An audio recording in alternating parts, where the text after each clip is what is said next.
ஆனந்தம் சில்க் செம்ம ஜாலி ஆடி ஆஃபர் 5 முதல் 50% வரை. ஆனந்தம் சில்க்ஸ்.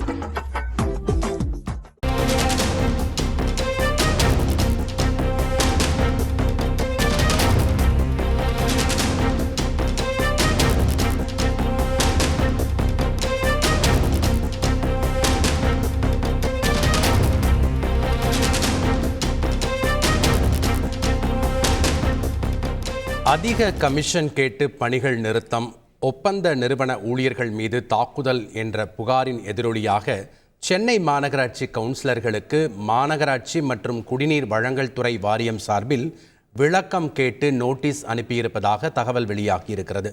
முழு விவரங்களை வழங்க இணைகிறார் செய்தியாளர் ராமச்சந்திரன். வணக்கம் ராமச்சந்திரன், இந்த செய்தி தொடர்பான முழு விவரங்கள் என்ன?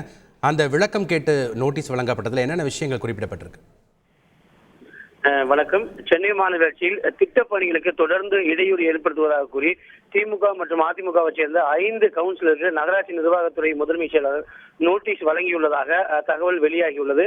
மாநகராட்சி பகுதிகளில் சாலை, வடிகால், கால்வாய், மின் கேபிள் பதிப்பு போன்ற பணிகளுக்கும் விரிவாக்க மண்டலங்களில் குடிநீர், கழிவுநீர் திட்ட பணிகளும் நடைபெறுகின்றன.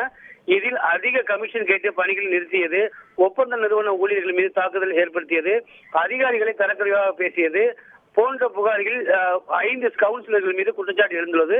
இதையடுத்து சென்னை மாநகராட்சி செயல்படக்கூடிய நுண்ணறிவு போலீசார் வாயிலாக ஒவ்வொரு கவுன்சிலர் குறித்து விசாரணை நடத்தப்பட்ட நிலையில் இதில் மாதாவரம், அம்பத்தூர், பெருங்குடி, சோழிங்கநல்லூர் மண்டலங்களில் உள்ள கவுன்சிலருக்கு நகர்ப்புற உள்ளாட்சி அமைப்புகளின் சட்டம் 1998 பிரிவு 52 படி நோட்டீஸ் அளிக்க உத்தரவிடப்பட்டுள்ளது.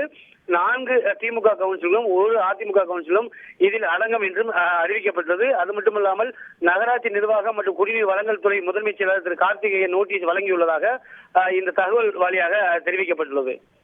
நன்றி ராமச்சந்திரன், உங்களுடைய தகவல்களுக்கு. ஆனந்தம் சில்க் செம்ம ஜாலி ஆடி ஆஃபர் 5 முதல் 50% வரை. ஆனந்தம் சில்க்ஸ்.